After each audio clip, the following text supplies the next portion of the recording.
સાબરકાંઠા જિલ્લાના પ્રાંતિજના વતની અને પ્રાંતિજ નગરપાલિકા વોર્ડ નંબર 2 ના કોંગ્રેસના ઉમેદવારને અકસ્માત નડ્યો. અકસ્માતમાં ઈજાઓ પહોંચતા 108 મારફતે સારવાર અર્થે ખસેડવામાં આવ્યા હતા, તો કારનો આગળનો ભાગ કૂચડો થઈ ગયો હતો.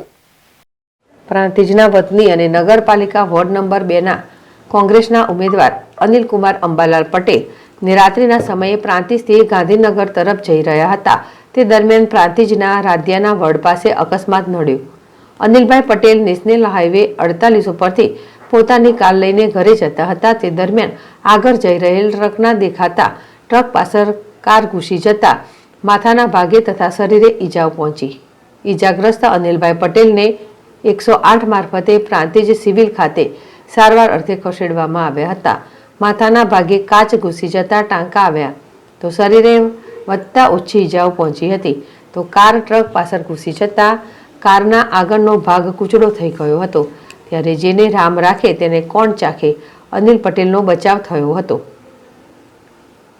જીલ રાવલ, ZSTV, પ્રાંતિજ.